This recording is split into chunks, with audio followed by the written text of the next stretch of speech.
This week on Christian World News, the graveyard of pastors. See why Christians are beaten and imprisoned for sharing their faith. CBN News takes you to India to expose who's trying to purge non-Hindus from their land. Plus, they fled Burma, seeking shelter from a deadly civil war. At this refugee camp, they found more than food and safety.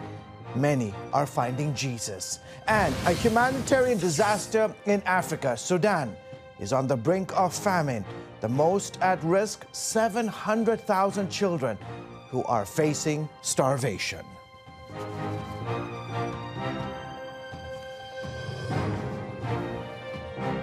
Hello, everyone. Welcome to this week's edition of Christian World News. I'm George Thomas. My colleague Wendy Griffith is away. A surge of violence against Christians has flared up in India, where millions believe the country belongs to Hindus. Many think all other religions must be eliminated from society.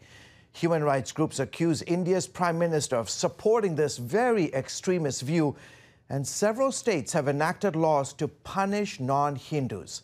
Take a look. Yeah, from here. At 16 years old, Paul was instructed to target Christians by the Rastriya Swayamsevak Sangh, or RSS, a radical Hindu paramilitary organization. Since I was a Hindu and part of the RSS, I became a staunch follower of their Hindu principles, and because of that, killing Christians and pastors became my goal. We've concealed Paul's identity for safety. He says the RSS singles out Christians because so many Hindus in India are abandoning their faith to follow Jesus Christ. One of the group's early founders referred to Christians as anti-national and hostile and should be treated as such. RSS members seen here often combine religious Hindu education with self-defense classes and exercises. They told us Christianity doesn't belong to a country because they are converting people. Therefore, we have to attack pastors and demolish their churches so that our country will remain a Hindu country. Hindus make up just under 80% of India's population. Muslims are at 14%. Christianity is India's third largest religion, with about 26 million followers, or about 2.3% of the population, and their numbers are steadily growing. Determined to stop the growth, Paul thought he had his chance when a pastor visited his hostel. Instead, the encounter changed his life when the pastor shared the gospel with him. My heart was breaking when I heard that Jesus Christ's blood was sacrificed for me, that Jesus Christ loved me, and he gave his blood for my sins. I dedicated myself to Christ right there and then. Paul now serves as a traveling pastor in remote areas of India's Karnataka state, often referred to as a graveyard of pastors because of the intense persecution Christians face here. His church is repeatedly attacked by RSS gangs. He's been put in prison for preaching, yet it hasn't stopped his ministry. Even in jail, I felt God's love. Even though I received the beatings, I was rejoicing, and because of that, I am grateful to God. India, with its 1.4 billion people, is the world's largest democracy. However, human rights and religious freedom advocates say democracy has been in retreat ever since the Hindu-led BJP government and its leader, Narendra Modi, took power in 2014. It's really the most sophisticated government as far as restricting religious freedoms outside of China. Dr. David Curry is a former member of the United States Commission on International Religious Freedom. USCIRF has documented an unprecedented uptick in violence against Christians under Modi's rule. The majority of attacks carried out by RSS and other Hindu extremist groups with ties to the Prime Minister's political party. Modi is accused of fanning the flames of Hindutva, a radical ideology that teaches only Hindus are true Indians and that all other religions, especially Christians and Muslims, are foreigners who must be removed from society. They have a goal to push Christianity out of India. They see India as the holy land of Hinduism, and they intend to force that to happen. That includes passing laws that criminalize religious conversions, particularly targeting Christian and Muslim minorities. Last September, Karnataka became the 10th Indian state to pass these so-called anti-conversion laws, and with it carrying a 3 to 5 year prison term for anyone found guilty of illegally converting people to Christianity. Ever since this anti-conversion law was passed, the authorities claim that we are forcibly converting people. Joseph pastors in different cities and villages in Karnataka. We've taken similar precautions to protect his safety. He says RSS and other right-wing Hindu groups accuse him of converting Hindus by offering them money or other forms of bribes. He denies those charges. When we started the ministry 35 years ago, we didn't have so many problems. Those days, we had religious freedom, but now we can't even talk, can't even give out a pamphlet, can't do anything. That's the situation that we find ourselves in today. Everyone has to run their churches with fear. Like Pastor Paul, Joseph too has endured the wrath of Hindu radicals. They've damaged my bicycles, set Bibles on fire, and burnt it. Come into our church during service and beat people up. The police have come to my house several times. I've been taken to the police station and repeatedly accused of forcing people to convert. They never have any evidence. 12 of India's 28 states, most of them ruled by Modi's BJP party, now have laws regulating religious conversions. These states have also witnessed a surge in mob violence against Indian Christians. It is amazing how Christians are standing firm in their faith. Don Shank heads up an organization that's been sharing the gospel primarily through Christian radio broadcasts in India since 1978. His group has documented cases where Hindu extremists have discriminated against new Christian converts. Authorities, especially at the village level, do little to nothing to protect the vulnerable believers. It is amazing the number of people who are being banned from going to the village well, not allowed to purchase foods at the market, being chased out, from being ostracized from family and community, to actually being beaten, being killed, having their property destroyed. Although the Constitution gives Christians the right to preach, Shank says the church in India must still be careful. Pray for the believers to stand firm in their faith, and pray for those who are doing the persecution that their hearts will be changed, because we have seen that happen. A village priest threatened to smash a radio that somebody was using for outreach, but as he made those threats, he also came close and listened to the radio, and he himself embraced Jesus Christ as his Savior. And to imagine this is happening in the world's largest democracy, we need to continue to pray for the Christians of India. Meanwhile, in Asia, a haven for war refugees is offering more than food and shelter. A church near the border of Burma, also known as Myanmar and Thailand, is not only caring for victims who fled the fighting, it's also introducing them to Jesus. My colleague, CBN Asia correspondent Lucille Talusan takes us there. Thai soldiers patrol the border in case fighting between Myanmar military and rebel forces spill into their country. Myanmar's military is now in control of the Myawaddy town in Myanmar, which is right here behind me. The situation here is now peaceful but remains volatile because the armed rebel group is determined to fight again and retake the Myawaddy town, which is a very important place of trade, and this is also the gateway to Thailand, where thousands of people from Myanmar cross over this river to seek refuge in Thailand and to hopefully have a better life. Juju Tin shares how jet fighters firing at their village wounded her husband and forced the family to run for their lives. Fortunately, they escaped together to a civil defense camp in the jungle. It was very scary, especially for our little boy. Our village was being bombed every day. Our houses burned and our neighbors were getting killed. We rode a bus and traveled 12 hours, then we crossed to Mae Sot town in Thailand to live in a refugee camp. 4 months since their escape, Juju, her husband, and their 2-year-old son remain at the Thai refugee camp. According to Pastor Moses Joate of the Church of Christ, these refugees have now become church members. In 2008, Pastor Moses, a Burmese native, married a Thai woman and moved to Mesot. Filled with compassion towards his own people, he started a Burmese church with the help of American missionaries. In Burma, they are homeless, hopeless, no education, no good for survival. We saw their problem. Somebody had no food. What we have in my household, we show God's love. Then later we share the gospel. And they accept the word of God. They believe Jesus as their Lord and Savior. It was the first time I heard about Jesus in the refugee village. I believed right away because I felt the love of Jesus through the people from the church. I am 6 months pregnant, and they bring me to the hospital for my free checkup. Raised as Buddhists, Juju and her husband share how they learned the difference in now praying to Jesus rather than Buddha.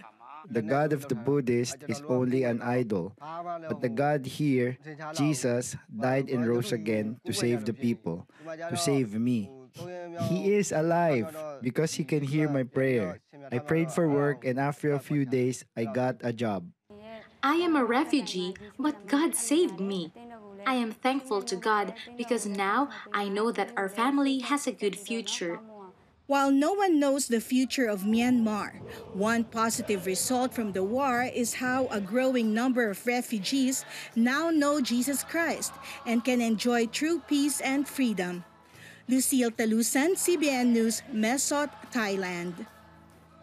Thank you so much, Lucille. Up next, 700,000 children are on the brink of starvation in Sudan. One Christian agency is on the ground sounding the alarm. That story in a moment. Welcome back. The African nation of Sudan is on the brink of famine. A 15-month civil war has forced millions of people to flee their homes and to seek shelter in other parts of the country. At most risk, 700,000 children under the age of 5. The Christian humanitarian organization World Vision is dedicated to helping these young victims and their families.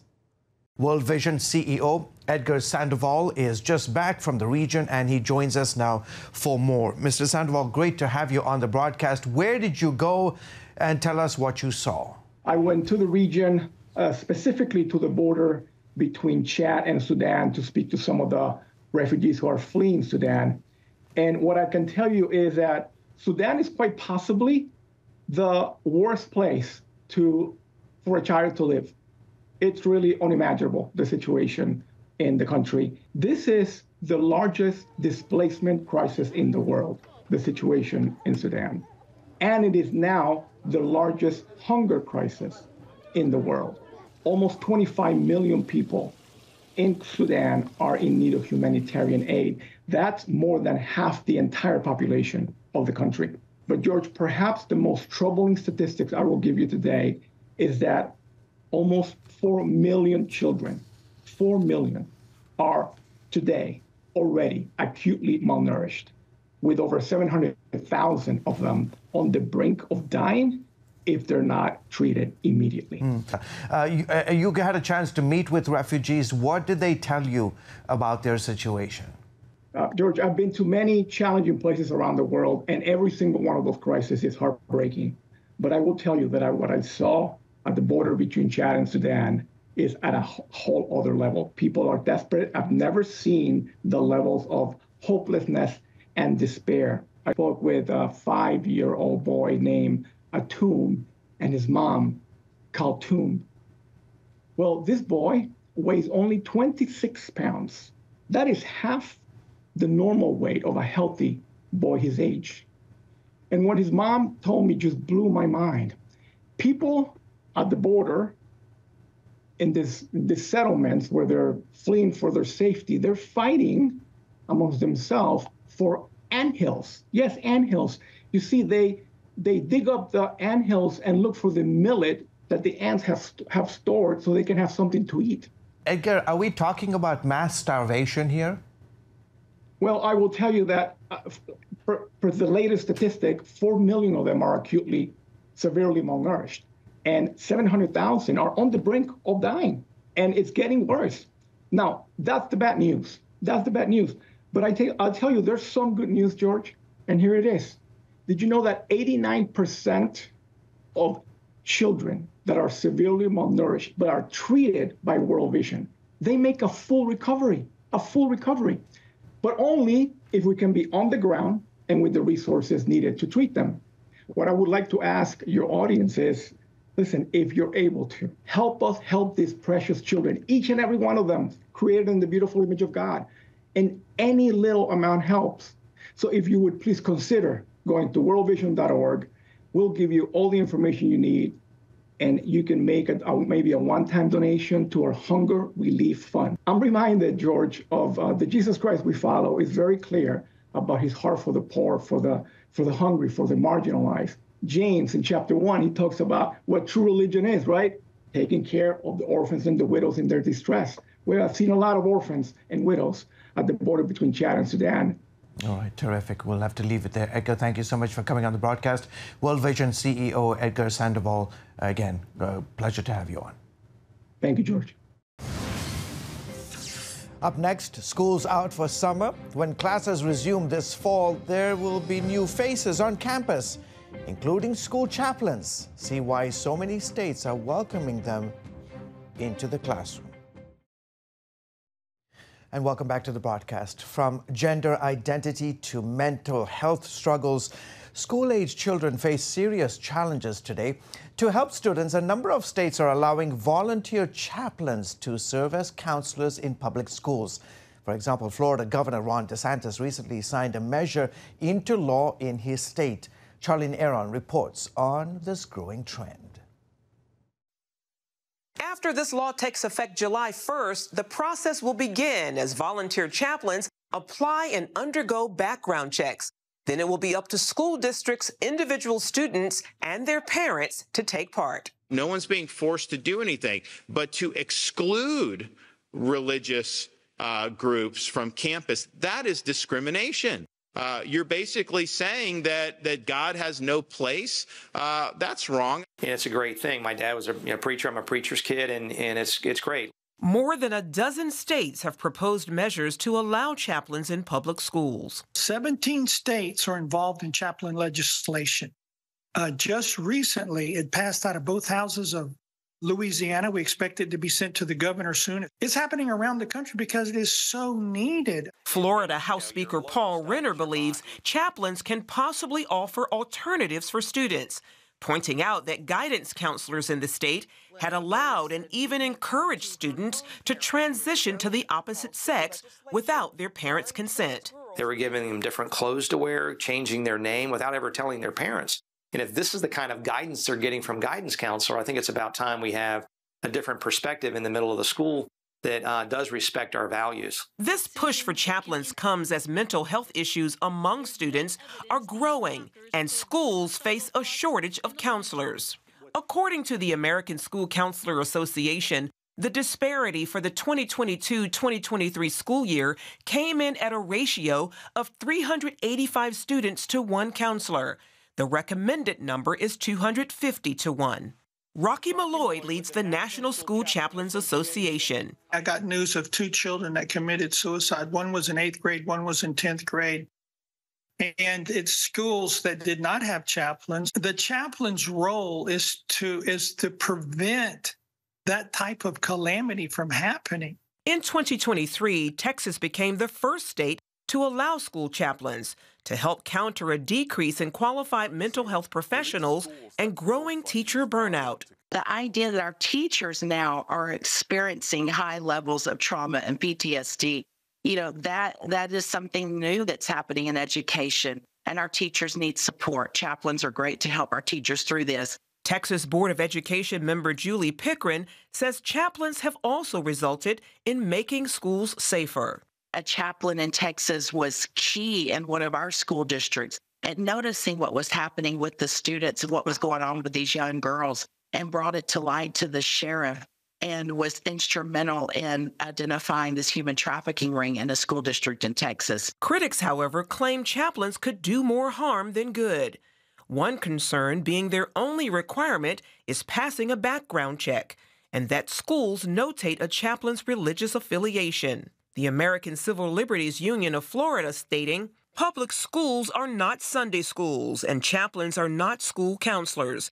Allowing chaplains to assume official positions, whether paid or voluntary, in public schools as counselors or other support staff will undermine this right by creating an environment ripe for evangelizing and religious coercion of students in violation of the First Amendment of the U.S. Constitution."